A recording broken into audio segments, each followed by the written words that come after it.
उपशाखा प्रमुखांनी त्यांच्याकडच्या ज्या 2-3 याद्या आहेत, म्हणजे 2 ते 3 गटप्रमुख आहेत, त्या गटप्रमुखांबरोबर रोज भेटून, शाखा प्रमुखांनी सुद्धा उपशाखा प्रमुखांना रोज भेटून, उपविभाग प्रमुखांनी उपशाखा प्रमुख शाखा प्रमुखांना भेटून आणि विभाग प्रमुखांनी शाखा प्रमुखांना भेटून, उपविभाग प्रमुखांना भेटून रोज आज तू काय केलं, किती घरामध्ये जाऊन आलास, किती बरोबर नावं सापडलेत, किती बोगस सापडलेली आहेत, बरोबर नावानिशी आणि चेहऱ्यानिशी.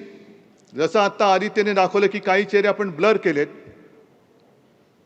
पण चेहऱ्यानिशी मतदार आहेत की नाही.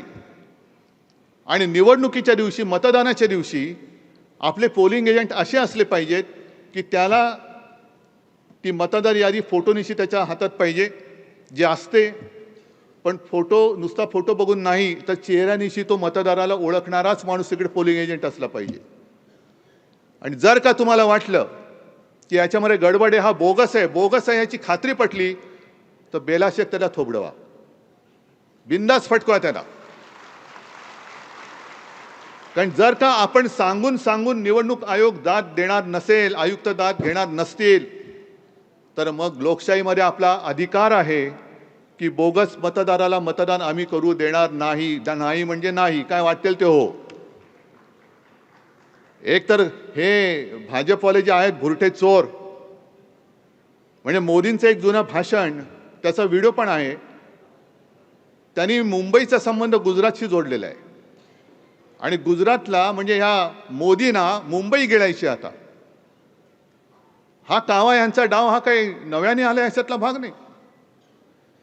हा अगदी संयुक्त महाराष्ट्राच्या लढ्यापासून आहे.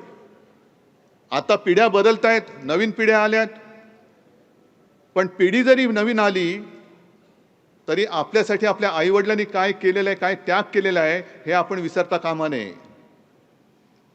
या 2 व्यापाऱ्यांना जर का असं वाटत असेल की आता 60 वर्ष होऊन गेली, त्यावेळेला जे घडलं ते घडलं, रक्त सांडलं, मराठी माणसांनी बलिदान देऊन मुंबई मिळवली, त्या सांडलेल्या रक्ताची किंमत पैसे मोजून जर हे मुंबई विकत घेऊ पाहत असतील, तर यांना मुंबईमध्येच आडवं करून यांच्या इराद्याचं थडगं सुद्धा आपल्याला इकडेच बांधावं लागेल.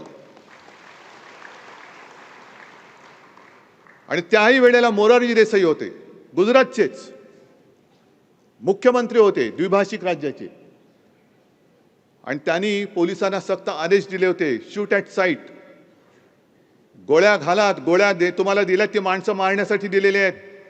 मराठी माणूस रस्त्यावर दिसला, आंदोलन करताना दिसला, तर त्याला गोळ्या घालून ठार मारा, हा आदेश देणारा मोरारजी नरराक्षक हा गुजरातचाच होता. तेव्हापासून त्यांचे हे सगळे डाव आहेत. गोळ्या झाडून मराठी माणूस झुकत नाही, म्हणून आता पैसे देऊन विकत घेऊन मुंबई गिळण्याचा त्यांचा प्रयत्न चाललेला आहे. इमान विकणारे खूप झाले, आजही आहेत, गुडघे टेकतायत. मला खरंच लाज वाटते की अशा लोकांना आपण पोचलं कसं. हे आईच्या कुशीवरती वार करणारी अवलाद आपण शिवसेनेने त्यांना वाढवलं, मोठं केलं, आणि आईच्या कुशीवर हे बेलाशक वार करतायत. आणि त्यांच्या जोरावरती ही लोक आपल्याच डोक्यावरती जर का वरवंटा फिरवणार असतील, तर त्या वरवंट्याचे तुकडे तुकडे करण्याची ताकद ही आपल्यामध्ये आता आहे की नाही, ही परीक्षा मला वाटतं आपली आता शिवसेना प्रमुख घेत आहेत. मी काय दिलं तुम्हाला, हे जर का शिवसेना प्रमुख तुम्हाला विचारतील, आपण काय सांगणार, काय दिलं तुम्ही. मराठी माणसाचं जे खचलेलं मन होतं आणि पिचलेलं मनगट होतं, त्याच्यामध्ये आत्मविश्वास देण्याची ताकद ज्या शिवसेना प्रमुखांनी केली होती, ती किमया अजून संपलेली नाही आणि ती संपू शकत नाही. किती अमित शहा आले. आता isakal.com आहे देशातील नंबर 1 ची मराठी न्यूज वेबसाईट. प्रत्येक अपडेटसाठी isakal.com ला नक्की भेट द्या.